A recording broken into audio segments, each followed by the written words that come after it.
Hey Kaiju fans, I'm Cooper, and your long wait is over. We're going to do Manda.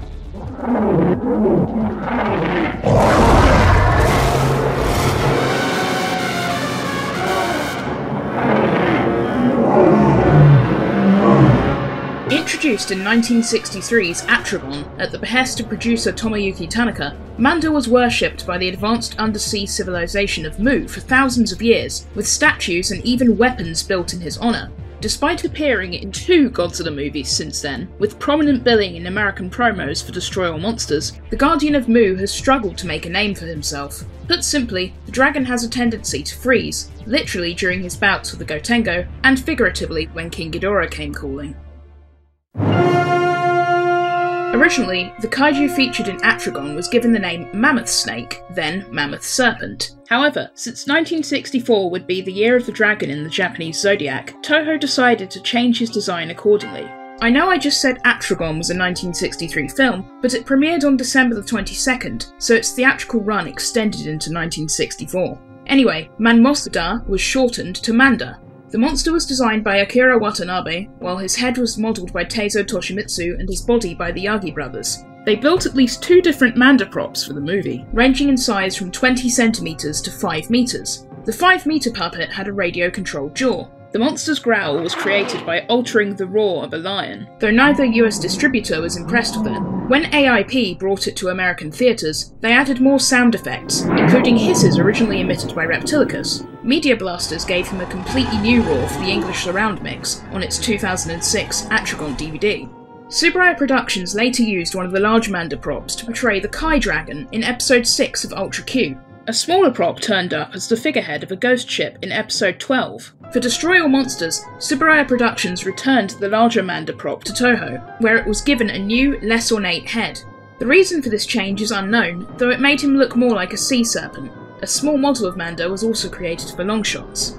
Manda's next big screen appearance came over 3 decades later in Godzilla Final Wars. Shinji Nishikawa designed the new Manda, aiming to incorporate elements of marine life into the design while restoring his draconic features. He specifically shied away from the interpretation of the monster from Atragon, a Manda without the divinity, as he described it.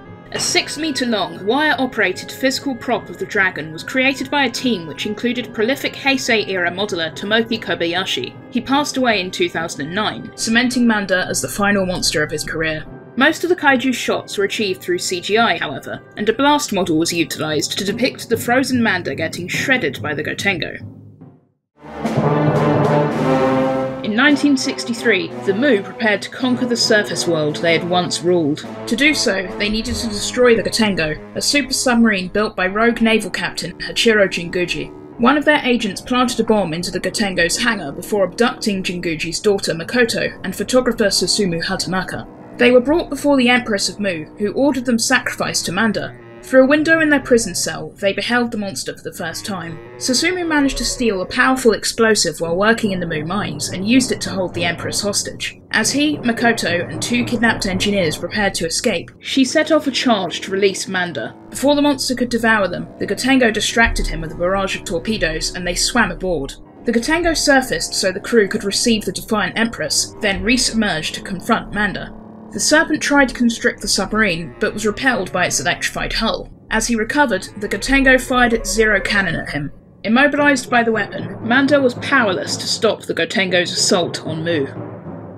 By the end of the 20th century, a second Manda was among the 10 inmates on Monsterland. When the Keelux seized control of the island's inhabitants, they sent Manda to destroy London off-screen.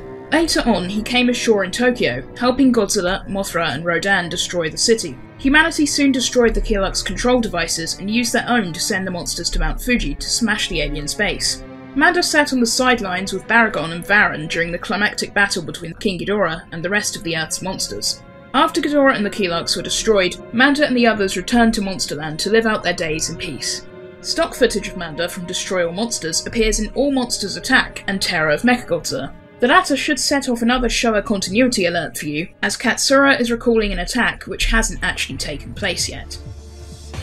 Manda faced the Earth Defense Force's flagship, Gotengo, off the coast of Normandy. Coiling around the submarine and dragging it into deeper waters, the Sea Dragon inflicted massive damage. Out of options, Captain Gordon ordered the Gotengo towards a nearby undersea volcano. The intense heat set Manda ablaze and forced him to release the Gotengo. As he chased after it, Gordon called for his ship to turn 180 degrees and fire its zero cannon. The ray froze Manda solid, allowing the Gotengo's drill to shatter him. Manda's most obvious form of attack is constriction, though he didn't get a real chance to demonstrate it until Godzilla Final Wars, in which it is dubbed the Binding Breaker. If not for that conveniently placed volcano, his plan to crush the Gotengo might well have succeeded. Manda is more nimble in the water, especially his Final Wars incarnation. However, the second generation version has no trouble spending time on solid ground. The publication Godzilla Dictionary states that his land speed tops out at 100 km per hour, so apparently he was just slacking off in Destroy All Monsters.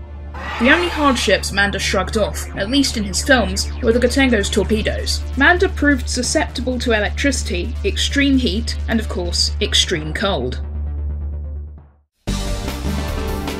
A deleted scene from Destroy All Monsters, included in the 1986 documentary Toho Unused Special Effects Complete Collection, has Godzilla grabbing Manda in the middle of his rampage through Tokyo. Whoever removed it probably made the right call, considering that at the time both monsters are still supposed to be under the Keeluk's control. Manda crawled onto land again in the unreleased Japanese fan film Atragon 2, directed by Masahiko Kato. This was one of the independent productions that was supposed to be profiled in Kaiju Gaiden, which also might go unreleased, so we don't know much of anything about the plot, or even exactly when it was made. Manda first appeared in CinemaScope wargame Atragon for the PC 8801 and FM7 in 1984, beating most of his fellow Toho Kaiju to the world of video games. He's returned for close to a dozen games since then, though almost never as a playable character. Prominent villain roles include Godzilla Monster of Monsters, where he pops out of volcanoes to spit fireballs at the player, and Godzilla Unleashed Double Smash, where he's a jumbo-sized boss in the Atlantis level. Manda appears in 3 of Random House's Godzilla books. In Godzilla Likes to Roar and Who's Afraid of Godzilla, he's just a background character, but the young adult novel Godzilla at World's End gave him some time in the spotlight, taking on Godzilla in Shanghai. He would have returned for Godzilla and the Lost Continent had the commercial failure of Godzilla 98 not made it unpublishable. He also turns up in Renji Oki's prequel novels for the anime trilogy. In Monster Apocalypse, he began terrorizing the Atlantic Ocean in 2022, armed with the supersonic wave cannon. The Goten finally brought him down in the Strait of Dover in 2039.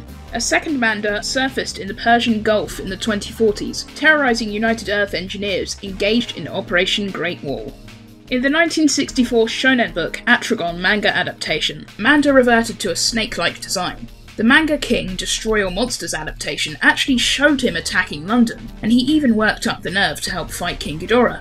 Part 4 of the early 70s manga Monster of Justice Godzilla, serialized in TV Magazine, had Manda wrap around a moai while spitting strange rays at Mothra. Godzilla promptly arrived and tore him apart at the neck, saving a pair of pandas from Manda's grasp.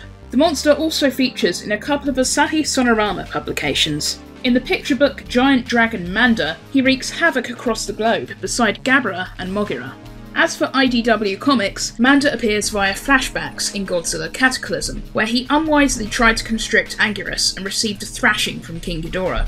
A couple of panels from Godzilla Rage Across Time 5 also showed him battling Titanosaurus. Manda was given a more significant role in Godzilla Rulers of Earth, where he was a pawn of a different underwater civilization, the Devonians. After getting curb-stomped twice by the Big G while fighting alongside other Devonian-controlled kaiju, Manda dropped off the radar, but the Trilopods evidently tracked him down.